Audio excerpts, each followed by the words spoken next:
నమస్కారం. జాగృతి టీవీ ప్రేక్షకులకు సుస్వాగతం. విశ్వ విశిష్ట ధార్మిక వేడుకగా ఒక బృహత్ సాంస్కృతిక సమ్మేళనంగా జనవరి 13వ తేదీ నుంచి ప్రారంభం కానున్న ప్రయాగరాజ్ మహాకుంభమేళ కోసం దేశమంతా, ఆ మాటకొస్తే ప్రపంచమంతా ఆతృతతో ఎదురుచూస్తోంది. నెల రోజులకు పైగా జరిగే ఈ మహాకుంభమేళ మత ధార్మిక ఉత్సవం మాత్రమే కాదు, ఒక సామాజిక విశ్వవిద్యాలయం కూడా.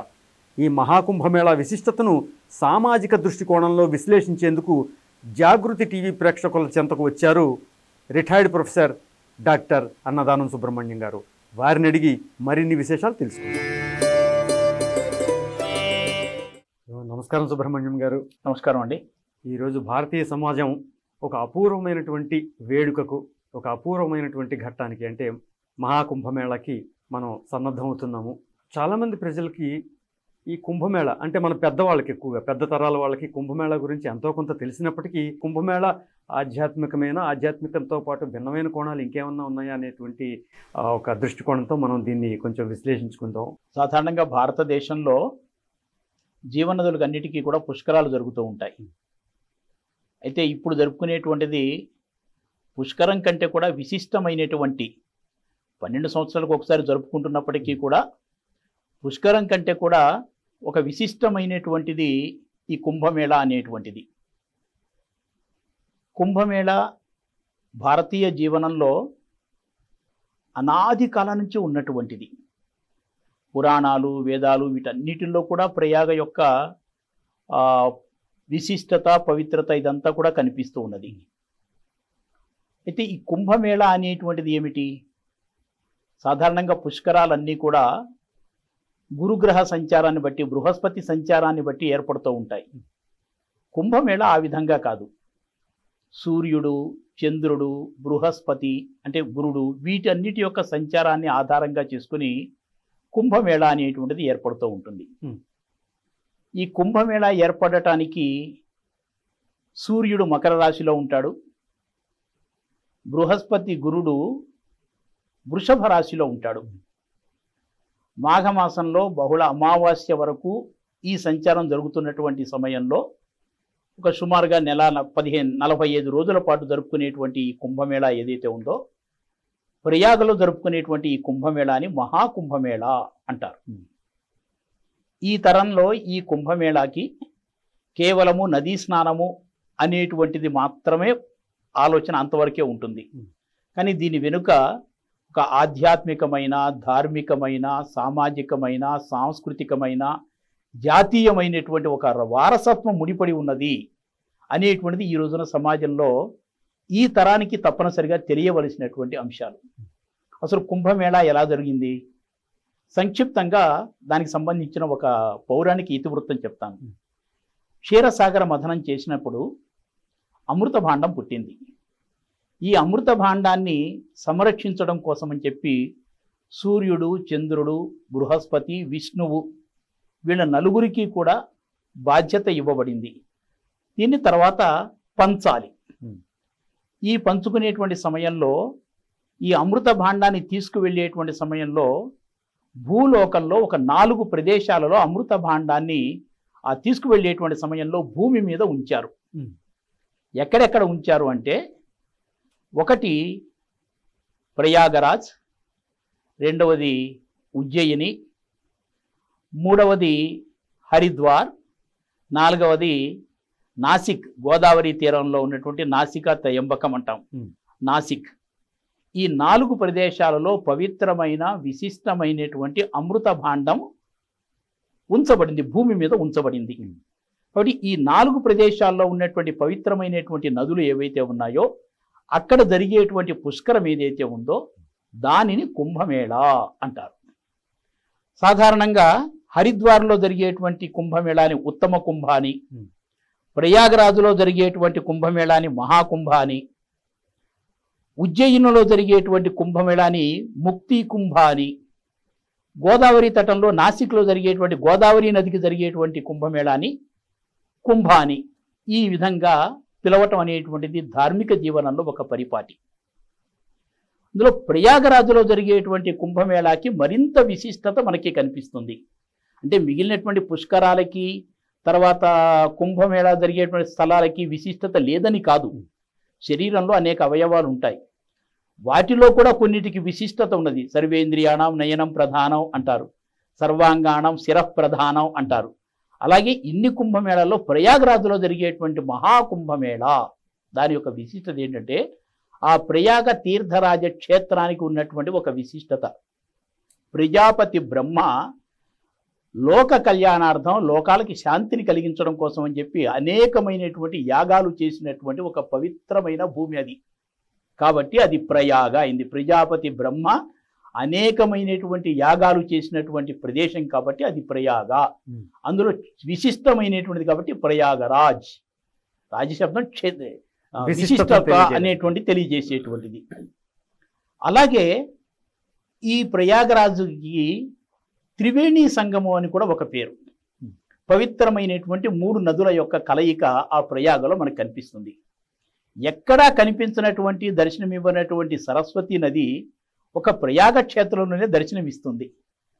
అది ప్రయాగ క్షేత్రానికి ఉన్నటువంటి విశిష్టత. అది త్రివేణి సంగమం మాత్రమే కాదు, గంగా యమున సరస్వతి నదుల కలయిక మాత్రమే కాదు, ఆధ్యాత్మికంగా చూసినట్లయితే సరస్వతి నది జ్ఞానస్వరూపిణి, గంగా నది భక్తి స్వరూపం, అలాగే యమునా నది కర్మస్వరూపం. భక్తి జ్ఞాన కర్మల యొక్క కలయిక అయినటువంటి క్షేత్రం ఏదైతే ఉందో అది ప్రయాగ క్షేత్రం. ఇంత అంతరార్థం ఉంది, ఇంత అంతరార్థం ఉన్నది. ఇది ఎప్పుడు తెలియాలి ఈ తరం వాళ్ళకి? కాబట్టి ఈ విశిష్టత తెలియాలి. భక్తి జ్ఞాన కర్మల యొక్క విశిష్టమైనటువంటి కలయిక ఏదైతే ఉందో అది ప్రయాగలో కనిపిస్తుంది. కాబట్టి ప్రయాగ అంత తీర్థక్షేత్రం అయింది. దాంతో పాటుగా ప్రయాగలో అనేక మంది ఋషులు, మునులు, యోగులు వీళ్ళందరూ కూడా యజ్ఞయాగాదులతో వాళ్ళ యొక్క పవిత్రమైనటువంటి ఆధ్యాత్మికమైనటువంటి ధార్మిక సంపదనంతటిని కూడా ధారపోసినటువంటి ఒక పవిత్ర భూమి. అలాంటి ప్రయాగలో అమృత భాండము ఉంచబడినటువంటి ఒక పవిత్రమైనటువంటి ప్రదేశంలో సూర్యుడు మకర సంక్రమణం చేస్తాడు, గురుడు బృహస్పతి వృషభ సంక్రమణం చేస్తాడు. మాఘ బహుళ అమావాస్య వరకు ఆ సంక్రమణంలో ఉంటారు వాళ్ళు. ఆ విధంగా గ్రహముల యొక్క సంచారం జరుగుతున్నటువంటి ఆ పవిత్రమైన సమయంలో పవిత్రమైన గంగా నది స్నానం చేయటం ఏదైతే ఉన్నదో అది కుంభమేళా స్నానం యొక్క విశిష్టత. ఈ సమయంలో ఇది ఆధ్యాత్మికమైనటువంటి దృష్టికోణంగా మనకి కనిపిస్తుంది. అందుకే భక్తులు వేలాదిగా, లక్షలాదిగా కాదు, ఇప్పుడు కోట్ల మంది, సుమారుగా రమారమి 3 కోట్ల మంది పైచిలుకు భక్తులు ప్రయాగ కుంభమేళా స్నానానికి వస్తారు అని చెప్పి అంచనా వేసి తగినటువంటి ఏర్పాట్లు జరుగుతున్నాయి. ఎక్కడ అసౌకర్యం కలగకుండా తగినటువంటి ఏర్పాట్లన్నీ కూడా అక్కడ చేస్తూ ఉన్నారు. భక్తి శ్రద్ధలతో ముడిపడి ఉన్నటువంటి సమాజం ఏమిటంటే భారతీయ సమాజం, ఆధ్యాత్మికమైనటువంటి భూమి. కాబట్టి దేశం నలుమూల నుంచి తండోపతండాలుగా ఆ కుంభమేళా స్నానానికి వెళ్ళి తరించాలి అనేటువంటి ఒకానొక ఆశా ఆకాంక్ష ఈ భక్త సముదాయంలో ఉంటుంది. ఇంత విశిష్టమైనటువంటి వేడుక జరుగుతున్న సందర్భంలో సామాజిక బాధ్యత అనేది కూడా ఒకటి ఉత్పన్నమవుతుంది కదండి. సో సమాజ దృష్టికోణంతో చూసినప్పుడు కుంభమేళా నుంచి మనం ఏం నేర్చుకోవచ్చు, ఏం తెలుసుకోవచ్చు? హిందూ జీవనంలో చేసే ప్రతి పనికి, ప్రతి కర్మకి, ప్రతి విధికి కూడా తప్పనిసరిగా సామాజిక దృక్పథం ఉంటుంది. ఎందుకంటే వివిధమైనటువంటి భాషల యొక్క, ఆచారాల యొక్క, సంప్రదాయాల యొక్క కలయిక భారత భూమి. ఏకత్వంలో భిన్నత్వం. సాధారణంగా భిన్నత్వంలో ఏకత్వం అంటారు, భిన్నత్వంలో ఏకత్వం కాదు, ఏకత్వం నుంచి వచ్చినటువంటి భిన్నత్వం మనకు కనిపిస్తుంది. ఏకత్వం ఏమిటి అంటే హిందూ ధార్మికత ఏకత్వం. ఈ ఏకత్వంలోంచి వచ్చినటువంటి భిన్నత్వం ఏమిటి అంటే భిన్నమైనటువంటి సంప్రదాయాలు, భిన్నమైన సంప్రదాయాలు, ఆచారాలు, ఆరాధనా పద్ధతులు, ఉపాసనా విధానాలు ఇవన్నీ కూడా కనిపిస్తూ ఉంటాయి. సాధారణంగా ఏ ప్రాంతానికి, ఏ భాషకు సంబంధించినటువంటి వాళ్ళకైనా, ఏ ప్రాంతానికి సంబంధించిన వాళ్ళైనా వాళ్ళకి స్థానికమైనటువంటి ఆచారాలు, సంప్రదాయాలు ఉంటూ ఉంటాయి. వీళ్ళకి ఇతరుల యొక్క ఆచార సంప్రదాయాలు ఎప్పుడు తెలియాలి, వాళ్ళ యొక్క జీవన విధానము, జీవన పద్ధతులు ఎప్పుడు తెలియాలి అంటే ఇదిగో పుణ్యక్షేత్రాల సందర్శనము, తీర్థయాత్రలకు వెళ్ళటము, ఇలాంటి సందర్భాలలో అక్కడ ఉన్నటువంటి ప్రజానీకం యొక్క జీవన విధానాలను చూసి, ఓ ఇది వీళ్ళ జీవన విధానము, ఇది వీళ్ళ ఉపాసనా పద్ధతి, ఇది వీళ్ళ ఆరాధనా పద్ధతులు అనేటువంటి విధంగా భిన్న భిన్న సంప్రదాయాలను, ఆచారాలను, వాళ్ళ జీవన పద్ధతులను తెలుసుకోవడానికి హిందూ జీవనంలో ప్రవేశపెట్టినటువంటి ఈ తీర్థక్షేత్రాలలో, తీర్థయాత్రలలో ఒక అంతర్భాగం. దీని ఆంతర్యం అది, దీని నేపథ్యం అది. అంటే ఆదాన ప్రదానాలు, అవగాహన అంతా తెలుసుకుని మనందరికీ కూడా ఏకత్వమైనటువంటి ఒక శక్తి ఉన్నది, అది హిందుత్వము. ఈ హిందుత్వం నుంచే ఇన్ని భిన్నమైనటువంటివన్నీ కూడా వచ్చాయి. మనమంతా ఒక్కటే, ఒకే ధర్మానికి, ఒకే సంస్కృతికి మన వారసులము అనేటువంటి అవగాహన పరస్పరము తెలియటం. లేకపోతే భిన్న సంప్రదాయాల వాళ్ళు ఎందుకు ప్రయాగరాజుకి రావాలి? భిన్న ఆరాధనా పద్ధతుల వాళ్ళు ఎందుకు ప్రయాగరాజుకి రావాలి? వీళ్ళందరిలో ఉన్న ఏకత్వం ఏమిటంటే, ఈ గంగా నది మా పవిత్రమైనటువంటి మా గంగా మాత, దీని పట్ల శ్రద్ధ, భక్తి, భావన కలిగి ఉండటం అనేటువంటిది మన యొక్క విద్యుక్త ధర్మము అనేటువంటి భావన పెంపొందటానికి ఇది ఉంటుంది. దీన్నే ఒక విధంగా చెప్పాలి అంటే సమాజంలో కల్పిస్తున్నటువంటి ఏకత్వము, సమైక్యత. అదే జాతీయ సమైక్యత కావచ్చు, ధార్మిక సమైక్యత కావచ్చు, ఆధ్యాత్మిక సమైక్యత కావచ్చు, సంపూర్ణ హిందూ సమాజం యొక్క సమైక్యత అక్కడ మనం దృశ్యమానంగా చూడగలుగుతాం. కొన్ని కోట్ల మంది ఏకకాలంలో ఒక చోట చేరినప్పుడు, ఇలాంటి పెద్ద వేడుక కోసం చేరినప్పుడు విస్తృతంగా ఎన్నో ఏర్పాట్లు చేయాల్సి ఉంటుంది. వాళ్ళ సంప్రదాయానుసారం, స్థానిక సంప్రదాయాలనుసారం. వీటి నుంచి యువతరం కావచ్చు, వివిధ రంగాల వ్యక్తులు కావచ్చు, వాళ్ళు ఏమి తెలుసుకోవచ్చు, ఏం నేర్చుకోవచ్చు? ఈ పవిత్రమైనటువంటి నదిలో స్నానం చేస్తే పుణ్యం వస్తుందా అనేటువంటి ఆలోచన ఆధునికమైనటువంటి యువతలో కలుగుతూ ఉంటుంది. కలగకపోయినా కలిగించేటువంటి వాళ్ళు కూడా కొంతమంది ఉంటూ ఉంటారు. వాస్తవానికి నదీ జలాలలో స్నానం చేయటం ఎందులో, ఈ ప్రయాగ క్షేత్రంలో స్నానం అనేటువంటిది ఏదైతే ఉన్నదో దానికి ఉన్నటువంటి ఒక విశిష్టత ఏంటంటే, వేలాది అశ్వమేధ యాగాలు చేసినా ఎంత పుణ్యం కలుగుతుందో, లక్షలాది వ్యాజిపయ యాగాలు చేస్తే ఎంత పుణ్యం కలుగుతుందో, లక్షలాది భూములను దానం చేస్తే ఎంత పుణ్యం కలుగుతుందో, వాటన్నిటినీ కూడా మించి ప్రయాగ పవిత్రమైనటువంటి కుంభమేళా సమయంలో స్నానం చేస్తే అంత పుణ్యం కలుగుతుంది అని చెప్పి మన శాస్త్రాలు చెప్తున్నాయి. స్నానం చేయటం కూడా ఏమిటి అంటే, నదీ జలాలు ప్రవాహ లక్షణాన్ని కలిగి ఉంటాయి. నీటి నిలవ ఉండటం ఏదైతే ఉందో అక్కడ ఉండదు. అది ఎప్పుడు నిరంతరము ప్రవహిస్తూ ఉంటుంది. ఎక్కడో గంగోత్రిలో పుట్టినటువంటి ఆ పవిత్రమైన గంగ నిరంతరం అలా ప్రవహిస్తూ ఉంటుంది. అలా ప్రవహిస్తున్నటువంటి నదీ జలానికి దివ్యమైనటువంటి ఔషధ గుణాలు ఉంటాయి. ముఖ్యంగా శాస్త్రాలలో ఏం చెప్తుందంటే, పుష్కర సమయంలో బృహస్పతి గ్రహానికి ఉన్నటువంటి కిరణ ప్రసారము, అలాగే కుంభమేళాలో గ్రహాలలో ముఖ్యంగా సూర్యుడు, చంద్రుడు, బృహస్పతి, గురుగ్రహానికి వీటికి ఉన్నటువంటి కిరణ ప్రసారము నదీ జలాలలో ఒక దివ్యమైనటువంటి ఔషధ శక్తులను కలిగిస్తూ ఉంటాయి. ఆ సమయంలో కనుక నదులలో స్నానం చేసినట్లయితే ఒక దివ్యమైనటువంటి ఔషధ గుణాలు ప్రజలలో, శరీరంలో అంతరంగికంగా ఉన్నటువంటి దుర్గుణాలు ఏవైతే ఉన్నాయో, రోగ లక్షణాలు ఏవైనా ఉన్నట్లయితే వాటిని అన్నింటినీ కూడా నిర్మూలించేటువంటి శక్తి ఆ నదీ జలాలకు ఉంటుంది అని శాస్త్రం నిరూపించింది. కాబట్టి నదీ స్నానము అనేటువంటిది ముఖ్యంగా ఆ సమయంలో గ్రహాల సంచారంలో, కిరణ ప్రసారంలో ఉన్నటువంటి శక్తి సామర్థ్యాలు ఈ మానవులకు ఇలాంటి బాహ్యమైన శారీరక సంబంధమైనటువంటి రుగ్మతలను నిర్మూలించడంలో ఎక్కువ దోహదపడతాయి. రెండోది, ఆధ్యాత్మికంగా చూసినప్పుడు అది ఒక పవిత్రమైనటువంటి ప్రదేశం. ఎందుకంటే ప్రయాగ అంటే బ్రహ్మ, విష్ణు, మహేశ్వరులు ముగ్గురు కూడా నిలయమైనటువంటి ప్రదేశం. అది అశ్వత్థ వటవృక్షం రూపంలో అక్షయ వటము అంటారు, ఇప్పటికీ కూడా కనిపిస్తుంది. యుగాంతం జరిగినా, కల్పాంతం జరిగినప్పటికీ కూడా ఆ వటవృక్షానికి నాశనము అనేటువంటిది అప్పటిదాకా ఉంటుందట ఆ వటవృక్షం. అద్భుతం. విదేశీయులు దాడి చేసి ఆ అక్షయ వటాన్ని నాశనం చేయడం కోసం ప్రయత్నం చేసినా తిరిగి అది మొలకెత్తుతోనే, అంకురిస్తూనే అది సజీవంగా ఉన్నది. అటువంటి వటవృక్షము ఈశ్వర రూపంగా భావింపబడుతుంది. ప్రతిష్టాన రూపంలో అక్కడ బ్రహ్మదేవుడు ఉంటాడు. అలాగే వేణి రాధావేణి రూపంలో, వేణి మాధవ రూపంలో విష్ణువు నివాసం ఉండేటువంటి ఒక పవిత్రమైనటువంటి ప్రదేశం. అలాంటి ఆ ప్రదేశంలోకి భిన్న భిన్న ప్రదేశాల నుంచి వచ్చేటువంటి భక్త బృందము వాళ్ళందరూ కూడా అక్కడ చేరి పరస్పరమైనటువంటి భావ వినిమయం చేసుకోవటం, కలిసిమెలిసి జీవిస్తూ అక్కడ పవిత్రమైనటువంటి నదిలో స్నానం చేస్తూ ఉండటము, సౌభ్రాతృత్వాన్ని, సోదర భావాన్ని, సోదరీ భావాన్ని, అలాగే మాతృత్వ భావాన్ని పెంపొందించేటువంటి ఒక విశిష్టమైనటువంటి లక్షణం అందులో మనకి కనిపిస్తుంది.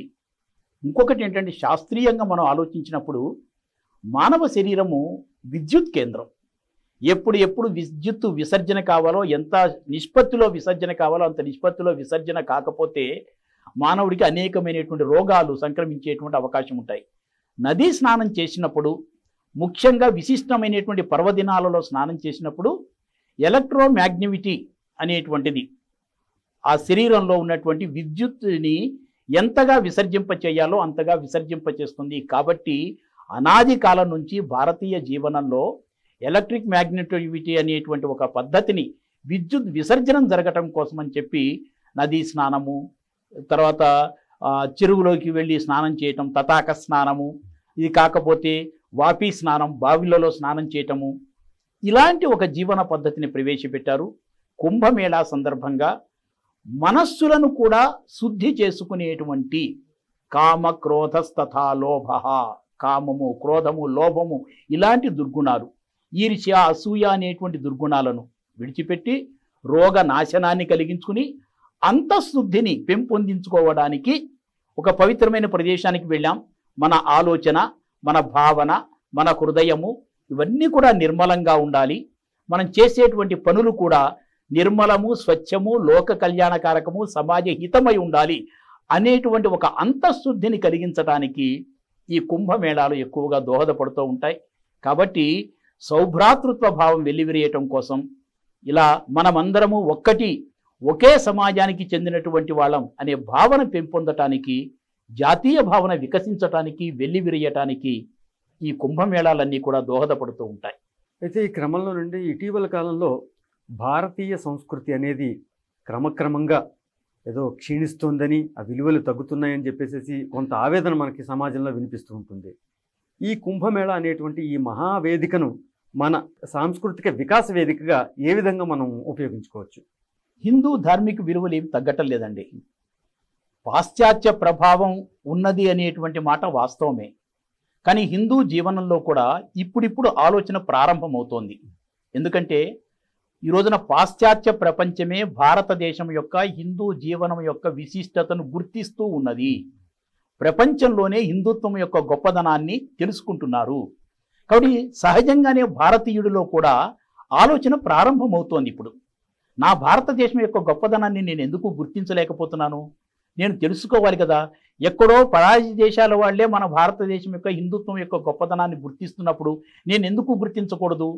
ఈ విధమైనటువంటి భారతీయ విలువలను, భారతీయ సంస్కృతి యొక్క విశిష్టతను గురించి ఈ తరంలో తెలుసుకోవాలి అనేటువంటి భావన జాగృతమవుతోంది.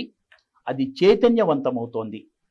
అలాగే సాంస్కృతిక వికాసం అంటారు, భారతీయులకు అనాది నుంచి, వేదకాలం నుంచి ఉన్నటువంటిదే.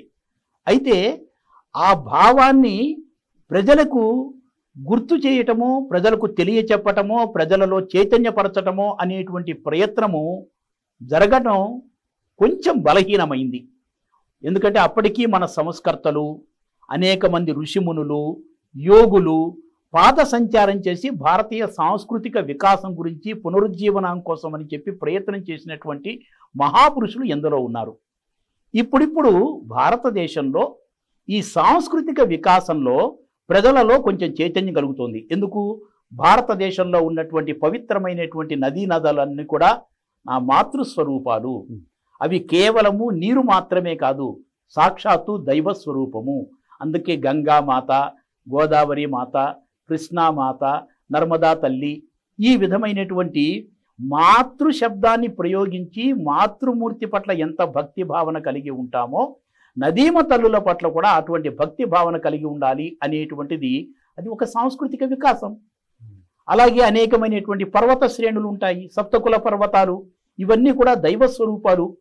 భారత భూమిని, ప్రకృతిని దైవ స్వరూపంగా భావించేటువంటి ఒకానొక పవిత్ర భావన వికసించటానికి ఈ కుంభమేళాలు, పుష్కరాలు వంటివన్నీ కూడా దోహదపడుతూ ఉంటాయి. సమాజము ఈ దేశంతో, ఈ దేశంలో ఉన్నటువంటి శ్రద్ధా కేంద్రాలు, నదులు, పర్వత పంక్తి, ఇదంతా కూడా భారతీయులకు, హిందువులకు శ్రద్ధా కేంద్రాలు. అలాంటి శ్రద్ధా కేంద్రాల పట్ల భక్తి భావన పెరగటానికి ఇవన్నీ కూడా దోహదపడుతూ ఉంటాయి. అలా జాతీయ భావాన్ని, ధార్మిక భావాన్ని పెంపొందించడానికి ఈ కుంభమేళాల వంటివన్నీ కూడా దోహదపడుతూ ఉంటాయి. సాంస్కృతిక వికాసం అనేది ఎంత ముఖ్యమో ప్రజల్లో దేశభక్తి అనేది కూడా అంతకంటే ముఖ్యమైనది. ఎందుకంటే దేశభక్తి, ఇది నా మాతృభూమి, నా దేశం అనేటువంటి భావన ఎప్పుడైతే జాగృతమవుతుందో అప్పుడు ఆటోమేటిక్గా సాంస్కృతిక వికాసం కావచ్చు, లేకపోతే ఇతరత్ర భక్తి భావన కావచ్చు, అన్నీ ఇనుమడిస్తాయి. మనం ఆ పునాదితో ఇంకా అభివృద్ధి చెందవచ్చు. ఈ కుంభమేళా అంతటి వేదిక మన ముందుకు వచ్చినప్పుడు దీన్ని దేశభక్తి జాగృత కేంద్రంగా మనం ఏ విధంగా తీసుకోవచ్చు? ప్రయాగరాజులో కుంభమేళా జరుగుతున్నప్పటికీ అటు కాశ్మీరు నుంచి కన్యాకుమారి వరకు ఉన్నటువంటి 148 కోట్ల భారతదేశ ప్రజానీకంలో మేమందరము భారతీయులము, ఈ విధమైనటువంటి ఒక భావన పెంపొందటము. అయితే ఈ భారతీయులకంటూ ఏ విధమైనటువంటి అరమరికలు లేకుండా, ఏ విధమైన భేదభావాలు లేకుండా, పొరపొచ్చాలు లేకుండా, బీద ధనిక అనేటువంటి తారతమ్యాలు లేకుండా వాళ్ళ స్వగ్రామాల నుంచి, వాళ్ళ నగరాల నుంచి, వాళ్ళ ప్రాంతాల నుంచి బయలుదేరి ప్రయాగరాజ క్షేత్రానికి వెళుతూ ఉంటారు. అలా వెళ్ళినటువంటి వాళ్ళు మధ్య మార్గంలో ఉన్నటువంటి అనేక ప్రాంతాలను, పట్టణాలను దర్శిస్తూ అక్కడ ఉన్నటువంటి జీవన పద్ధతులన్నింటినీ కూడా, వాళ్ళ యొక్క ఆర్థిక పరిస్థితులు, వాళ్ళ యొక్క జీవన విధానము, వాళ్ళ యొక్క ధార్మికమైనటువంటి జీవనము, ఉపాసనా పద్ధతులు ఎలా ఉంటాయి, వీటినన్నిటినీ కూడా తెలుసుకుంటూ నాకు ఇంతటి విస్తృతమైన, విశాలమైనటువంటి వారసత్వ సంపద నా దేశంలో ఉన్నది అనేటువంటి ఒక స్వాభిమానం జాగృతమవుతూ ఉంటుంది. ఇప్పుడు ప్రయాగ కుంభమేళలో కూడా అనేకమైనటువంటి ఆరాధనా పద్ధతులకు సంబంధించినటువంటి వాళ్ళు వస్తారు, అనేక ఉపాసనా పద్ధతులకి సంబంధించిన వాళ్ళు వస్తారు. సాధులు, సన్యాసులు, యోగులు, సిద్ధులు, అఘోరీలు, ఇంతమంది వస్తారు. అంటే వీళ్ళందరికీ కూడా భిన్న భిన్నమైన ఆరాధనా పద్ధతులు ఉన్నప్పటికీ, ఉపాసనా పద్ధతులు ఉన్నప్పటికీ మా అందరికీ కేంద్రమైనటువంటి ఒక హిందుత్వము అనేటువంటి ఒక భావన ఉన్నది. వీళ్ళందరికీ కూడా ఇవన్నీ శ్రద్ధా కేంద్రాలు. కాబట్టి సమాజంలో పుట్టినటువంటి మాతృభూమి పట్ల ఎంత మమకారం ఉంటుందో శ్రద్ధా కేంద్రాల పట్ల కూడా అంతటి మమకారం ఉండి ఆ భావన జాగృతమవుతూ ఉంటుంది. కాబట్టి దేశము అంటే సంపూర్ణ సమగ్రమైనటువంటి భారతదేశం. ఇది నా తల్లి, ఈ తల్లి ఒడిలో నేను జన్మించాను, ఇక్కడ ప్రవహించేటువంటి పవిత్రమైన నదులన్నీ కూడా నాకు మాతృస్వరూపాలు అనే భావన జాగృతం చేసుకోవటమే దేశభక్తి అవుతుంది. అక్కడికి వెళ్ళి ఆ పవిత్ర గంగానదిలో స్నానం చేసినప్పుడు ఈ దేశ వారసత్వంతో, సాంస్కృతికమైనటువంటి సంపదతో మమేకం చెందేటువంటి భారతీయుడు మనకి కనిపిస్తాడు. ఎంతో శ్రద్ధతో కష్టపడి ప్రయాణం చేసి వెళుతూ ఉంటారు. అక్కడికి వెళ్ళిన తర్వాత అక్కడ నదిలో స్నానం చేస్తున్నప్పుడు పొందేటువంటి దివ్యమైన అనుభూతి ఉంటుంది, ఒక ఆనందం ఉంటుంది. అదే వాళ్ళ యొక్క దేశభక్తికి, శ్రద్ధా కేంద్రాల పట్ల ఉన్నటువంటి భక్తికి ఒక తార్కాణంగా మనం భావించవచ్చు. భారతీయ ప్రజలకు దేశభక్తి పరంగా, జాతీయ సమైక్యత పరంగా, సాంస్కృతిక వికాసం పరంగా ఎన్నో సందేశాలను ఇస్తున్నటువంటి ఈ మహాకుంభమేళా నుంచి ప్రపంచం నేర్చుకోదగింది ఏమన్నా ఉందా? భారతదేశానికి అనాది కాలం నుంచి ఒక జీవన విలువలు ఉన్నాయి. ఆ జీవన విలువలు ఏంటంటే భగవంతుడు సర్వాంతర్యామి, భగవంతుడు అందరిలో ఉంటాడు. భారతీయ దేశంలో జరిగేటువంటి ఈ కుంభమేళాలు కావచ్చు, పవిత్రమైనటువంటి పుణ్యక్షేత్రాలు కావచ్చు, పవిత్రమైనటువంటి విశిష్టమైనటువంటి దేవాలయాలు కావచ్చు, వీటన్నిటిలో కూడా భారతదేశంలో ఉండేటువంటి ఏకాత్మతా భావన ఏదైతే ఉందో, ఏకాత్మ మానవతావాద భావన ఏదైతే ఉందో ప్రస్ఫుటంగా మనకి కనిపిస్తూ ఉంటుంది. చూడండి, ఇప్పుడు ప్రయాగ కుంభమేళాకి స్నానానికి వెళ్ళినటువంటి ప్రజలలో ఎవరు ఏ కులము అనేటువంటి భావన లేదు. చాలామంది పాశ్చాత్యులు మన దేశాల్లో జీవన పద్ధతిని విమర్శిస్తూ ఇక్కడ వివిధమైనటువంటి కులాలు ఉన్నాయి, వీళ్ళ మధ్య అంతరాలు ఉన్నాయి, అంటరానితనం అనేటువంటి భావన ఉన్నది అని చెప్పి ఒక నెగిటివ్గా ప్రచారం చేస్తూ ఉంటారు. కానీ సకారాత్మకంగా భారతదేశంలో ఏ కాలంలోనూ కూడా అంటరానితనము అనేటువంటిది లేదు. ఈ పుణ్యక్షేత్రాల్లో మనకు కనిపిస్తుంది. అక్కడికి స్నానానికి వెళ్ళినటువంటి వ్యక్తి నా పక్కన ఏ కులానికి చెందినవాడు స్నానం చేస్తున్నాడు అని చెప్పి ఆలోచిస్తాడా? ఆయన ధనిక వర్గమా, బీద వర్గమా, లేకపోతే ఇంకే వర్గమో అని చెప్పి ఆలోచన చేస్తాడా? ఎవ్వరిలో కూడా ఏ విధమైనటువంటి భేదభావన కానీ ఆ విధమైన అంతరం కానీ కనిపించదు. మనం అందరము పవిత్రమైనటువంటి హిందూ ధర్మానికి వారసులము అనేటువంటి భావన ఉంటుంది. ఇది మనకి శ్రద్ధాకేంద్రము అనేటువంటి భావన ఉంటుంది. ప్రతి మనిషిలో భగవంతుడు ఉన్నాడు అనేటువంటి విశాలమైనటువంటి దృక్పథం భారతీయులలో కనిపిస్తుంది. ఇలాంటి దృక్పథం, అంటరానితనం అనేటువంటిది భారతీయ సమాజంలో లేదు అనేది ఈ రోజున ప్రపంచంలో హిందుత్వం అంటే ఇది. ఒక పవిత్రమైన దేవాలయంలోకి వెళితే, అయోధ్య దేవాలయానికి వెళ్ళినా, ఇటు తిరుపతిలో బాలాజీ వెంకటేశ్వర స్వామి దేవాలయానికి వెళ్ళినా ఎవరు తన వెనకాల నుంచున్నవాడు ఏ కులానికి చెందినవాడు అనే భావన. హిందుత్వం అంటే అది ఎక్కడో ఒక చోట ఒక మనిషి తన ఇంట్లో పాటించాడు కాబట్టి అది హిందుత్వం కాదు. హిందుత్వం అంటే ఏమిటి? ప్రధానమైనటువంటి ప్రదేశాల్లో ఎక్కడైనా కనిపిస్తున్నదా? కనిపించడం లేదు. కాబట్టి హిందూ సమాజంలో అంటరానితనం వంటి భేదభావాలు లేవు, కుల భేదాలు అంతకంటే లేదు, ఉచ్చ నీచ బీద ధనిక తారతమ్యాలు లేవు. సంపూర్ణ సమాజం అంతా ఒక్కటి, అందరిలోనూ భగవంతుడున్నాడు, అంతటా భగవంతుడున్నాడు. మనందరము కూడా భగవంతునికి, ధార్మిక భావానికి, ఆధ్యాత్మిక భావానికి మనందరము వారసులము అనేటువంటి భావన వికసించటమే ఈ క్షేత్రాలలో జరిగేటువంటి ఒక ప్రధానమైనటువంటి దృశ్యం. ఇది ప్రపంచం గుర్తించాలి. భారతదేశము ఇంతటి విశాలమైన భావన కలిగినటువంటిది, ఏకాత్మతా భావన కలిగినటువంటి సమాజానికి ప్రతిరూపం ఏమిటంటే భారతీయ సమాజము. అంతరాలు లేని సమాజం ఏమిటి అంటే భారతీయ సమాజము అనేటువంటి భావనను ఈ రోజున ప్రపంచం గుర్తిస్తోంది. ఈ కుంభమేళా సందర్భంగా కూడా అనేక మంది విదేశీయులు ఈ కుంభమేళా యొక్క విశిష్టతను, ఇక్కడ జరుగుతున్నటువంటి ధార్మిక సంపదను, ఇక్కడ సాధు సంతులు, యోగులు అందరూ కూడా ధార్మిక పరిషత్, ధార్మిక మండలి, ఈ సాధు సన్యాసులందరూ కూడా కలిసి కూర్చుని భారతీయ జీవన విధానం మీద విశ్లేషణ చేస్తారు. సమాజంలో తీసుకురావాల్సినటువంటి మార్పులు ఏమిటి, మన సమాజం యొక్క జీవనానికి చేయవలసినటువంటి దిశాదర్శనం ఏమిటి అని ఆ ధార్మిక పరిషత్తు, సాధు సన్యాసుల యొక్క మండలి ఇదంతా కూడా ఆలోచన చేసి సమాజానికి ఒక విధమైనటువంటి డైరెక్షన్ ఇస్తూ ఉంటుంది. రాజకీయం కాదు డైరెక్షన్ ఇచ్చేటువంటిది, లేకపోతే మరొకటి కాదు, ధర్మ పరిషత్, ధార్మిక మండలి ఈ రోజున సమాజానికి డైరెక్షన్ ఇవ్వాలి. అప్పుడు సమాజంలో విలువలు అనేటువంటివి పెంపొందుతూ ఉంటాయి. అలాంటివన్నీ కూడా ఈ కుంభమేళా సందర్భంగా జరుగుతూ ఉంటుంది. ఇది భారతదేశం యొక్క విశిష్టత అని ఈ రోజున ప్రపంచం తెలుసుకోవాలి. నదులకు వచ్చే పుష్కరాల సమయంలో పితృతర్పణాలు ఇట్లాంటివన్నీ నిర్వహిస్తూ ఉంటాం కదండి. ఇట్లాంటి సంప్రదాయ ఆచారాలే మనకి కుంభమేళా సమయంలో కూడా నిర్వర్తిస్తూ ఉంటామా? పుష్కరాల సమయంలో, కుంభమేళా సమయంలో ఇటువంటివి నిర్వర్తించడం అనేటువంటిది విధిగా మన శాస్త్రాలు చెప్తూ వచ్చాయి. ఎందుకంటే పునరపి జననం, పునరపి మరణం, ఇది భారతీయ జీవనం. ఈ పునరపి జననం లేకపోవటం అనేటువంటిదే మోక్షం. అయితే ప్రతి తరము కూడా తన పూర్వజులను, తన పితరులను గుర్తుపెట్టుకోవటం అనేటువంటిది భారతీయ జీవన విధానంలో ఒక విశిష్టత. దానికి కేంద్ర బిందువే కుటుంబ వ్యవస్థ. కాబట్టి కుటుంబాలలో ఈ తరంలో ఉన్నటువంటి వాళ్ళు తమ పూర్వజులు ఎవరు, వాళ్ళకి ఉత్తమ గతులు కలగటం కోసమని చెప్పి, వాళ్ళకి మోక్షం కలగాలి, వాళ్ళకి ఏ విధమైనటువంటి వాళ్ళ ఆత్మలు సద్గతులను పొందాలి అనేటువంటి ఒక భావనతో చేసేటువంటి కర్మ ఏదైతే ఉందో దాన్ని శ్రాద్ధ కర్మ అంటారు. శ్రద్ధతో చేసేటువంటిది కాబట్టి అది శ్రాద్ధ కర్మ అయింది. ఈ సమయంలో తప్పనిసరిగా పూర్వజులను తలుచుకుంటూ వాళ్ళకు ఉత్తమ గతులు కలగాలనేటువంటి ఒక ఆకాంక్షతో చేసేటువంటిదే ఒక పిండ ప్రదానము అనేటువంటిది. ఇవి పిండ ప్రదానాలు చేస్తూ వాళ్ళకి మోక్షం కలగాలని ప్రార్థిస్తూ, ఆకాంక్షిస్తూ వాళ్ళకి పిండ ప్రదానాలు చేస్తూ ఉంటారు. అదే సమయంలో తమ శక్తి కొలది దాన ధర్మాలు కూడా చేస్తూ ఉంటారు.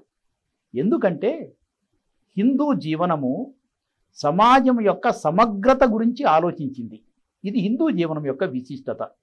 ఈ సమయంలో ఈ పిండ ప్రదాన కార్యక్రమాలు కావచ్చు, లేదా కుంభమేళా స్నానాలు కావచ్చు, వీటి ద్వారా సమాజంలో అనేక వృత్తులలో ఉన్నటువంటి వాళ్ళకి జీవనోపాధి లభిస్తుంది. ధార్మిక భావన ఒకవైపు, సమాజంలో అనేక వృత్తుల వాళ్ళకి జీవనోపాధి లభించాలి, ఆ కుటుంబంలో యొక్క జీవనము ఆర్థికంగా ఒడిదుడుకులు లేకుండా సాఫీగా సాగాలి అనేటువంటి భావన మరొక వైపు.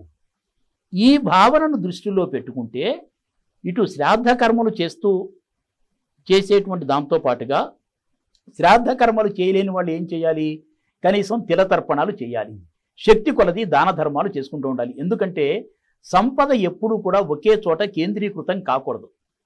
ధార్మికత పేరుతోనో లేకపోతే పుణ్యం పేరుతోనో మరొక పేరుతోనో ఒక వ్యక్తి దగ్గర ఉన్నటువంటి సంపద మరొక చోటకి ట్రాన్స్ఫర్ కావాలి, అంటే మరొక చోటకి పంపిణీ అవుతూ ఉండాలి.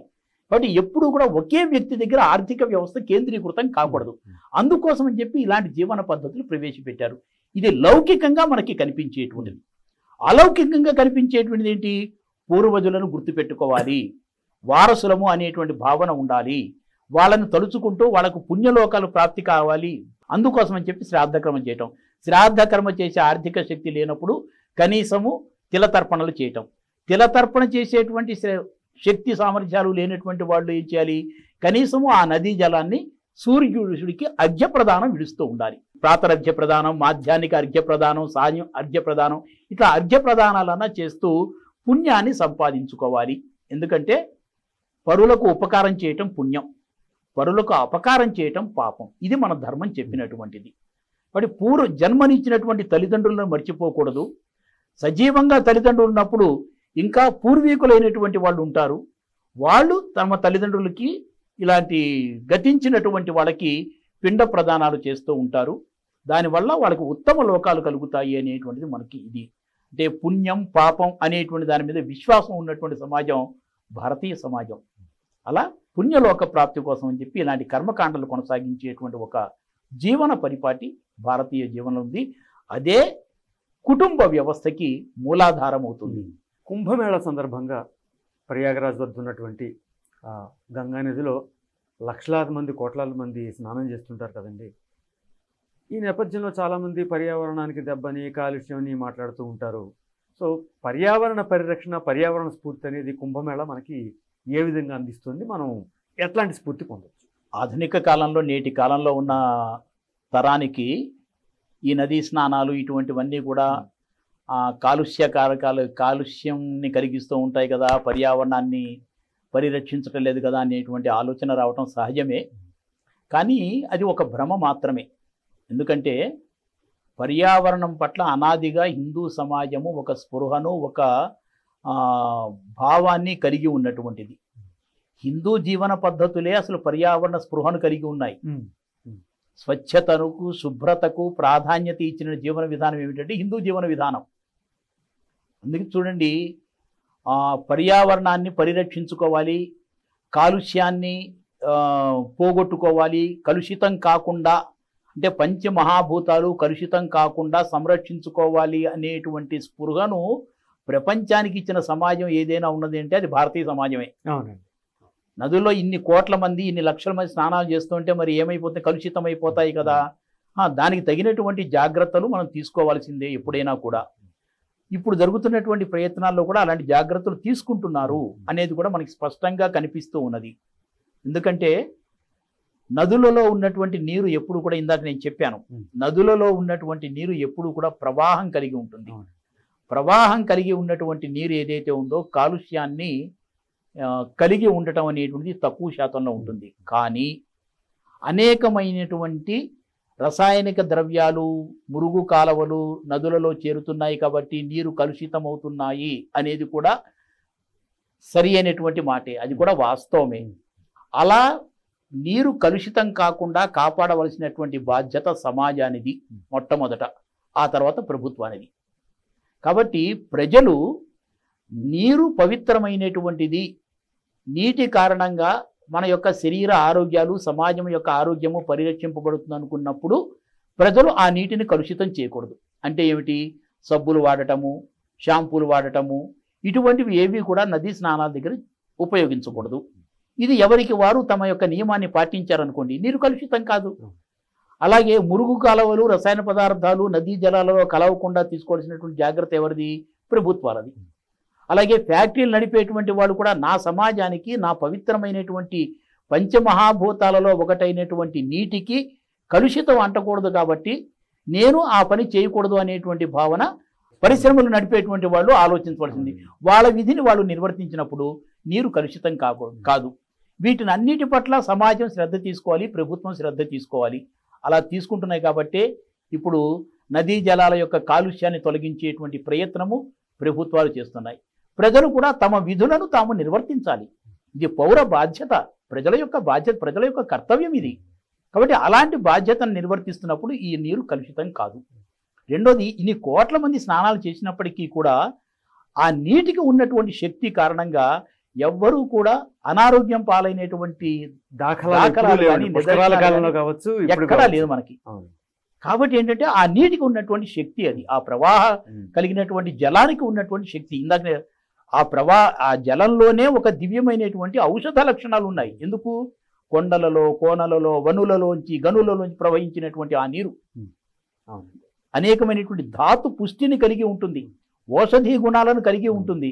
వనులలో, కొండలలో, కోనలలోంచి ప్రవహించుకుంటూ పరవళ్ళు త్రొక్కుతో ప్రవహిస్తున్నటువంటి ఆ నదీ జలాలలో అంతటి ధాతు శక్తి ఉంటుంది, ఔషధ లక్షణాలు ఉంటాయి. కాబట్టి ప్రజలను అందరినీ కూడా ఆరోగ్యపరచడానికి ఆ నీరు చాలా ఉపయోగపడుతుంది. ఇంకొకటి ఏంటంటే, పర్యావరణంలో అక్కడ ప్లాస్టిక్ పదార్థాలు వాడకుండా ఉండేటువంటి ఒక జాగ్రత్తలు కూడా వాడు తీసుకుంటున్నారు. ప్రజలు కూడా ప్లాస్టిక్ పదార్థాన్ని, ప్లాస్టిక్ కవర్నో లేకపోతే వస్తువునో తీసుకుపెడితే అది నీటిలోనో, అది భూమిలో కలిసిపోయి ప్రవాహానికి అడ్డొచ్చి మళ్ళీ నీరు నిలవ ఉండిపోయి ఆ నీరంతా కలుషితమైపోతుంది. కాబట్టి ప్లాస్టిక్ వస్తువులను, ప్లాస్టిక్ కవర్లను వాడటము అనేటువంటిది మంచిది కాదు. ఈ సమయంలో అసలు వాడకూడదు. ఎందుకు? దానివల్ల సమాజానికే ముప్పు కలిగేటువంటి ప్రమాదం ఉన్నది. కాబట్టి ఈ పౌర విధులను వాళ్ళు నిర్వర్తించుకుంటూ నీటిని కలుషితం కాకుండా తగిన జాగ్రత్తలు తీసుకుంటూ కాలుష్యం కావటానికి అడ్డుపడేటువంటి ప్లాస్టిక్ కవర్లను, అలాంటి వస్తువులను వాళ్ళు వాడకుండా నీటిని సంరక్షించుకుంటూ ఆ కుంభమేళాకు వచ్చినటువంటి కోట్లాది మంది ప్రజల యొక్క ఆరోగ్యాన్ని రక్షించేటువంటి బాధ్యత ఒక పౌరుడుగా, ఒక భక్తుడుగా నాకు ఉన్నది అనేటువంటి భావనతో నీరు కలుషితం కాకుండా పర్యావరణ స్పృహతో ఏ నియమాలు పాటించాలో, ఏ బాధ్యతలు వహించాలో ఆ బాధ్యతలను వహిస్తే ఏ విధమైనటువంటి ప్రమాదం ఉండదు. దేవాలయాలలో లక్షలాది మంది దర్శనానికి వెడుతున్నారు. ఎక్కడైనా ప్రమాదాలు, అనారోగ్యం పాలైన దాఖలాలు ఉన్నాయా? లేవు కదా. కారణం ఏంటి? అక్కడ ఆగమ శాస్త్రాల్లో, దేవాలయాలలో పాటించేటువంటి నియమనిష్టలు, ఆ పద్ధతులు వీటినన్నింటినీ కూడా కాలుష్యాన్ని దూరం చేస్తోంది. అలాగే కుంభమేళా సందర్భంగా నదీ స్నానాలలో పౌరులు తమ బాధ్యతను తాము నిర్వర్తించినట్లయితే నీరు కలుషితం కాదు. పర్యావరణ స్పృహతో పౌరుడు ప్రవర్తించినప్పుడు, తన జీవితాన్ని గడిపినప్పుడు ఇవి ఏవీ కూడా కాలుష్యం కాదు. పర్యావరణ స్పృహను ప్రపంచానికి ఆచరణాత్మకంగా చూపించినటువంటి దేశం ఏమిటి అంటే భారతదేశం అగ్రస్థానంలో ఉండాలి. ఆ విధంగా ప్రతి పౌరుడు ఆలోచన చేస్తే మన ధార్మిక, సామాజికమైనటువంటి ఈ భావన అంతా కూడా మరింత వికసిస్తుంది. ధన్యవాదాలు సుబ్రహ్మణ్యం జీ. కుంభమేళాతో ముడిపడినటువంటి ఆధ్యాత్మిక అంశాలతో పాటు సాంస్కృతిక విలువలు, సామాజిక కోణం, దేశభక్తి, జాతీయ సమైక్యత, ఎన్నో అంశాలని మీరు స్పృశించారు. మరో సందర్భంలో మళ్ళీ కలుసుకుందాం. నమస్కారం. సర్వే జనా సుఖినో భవంతు.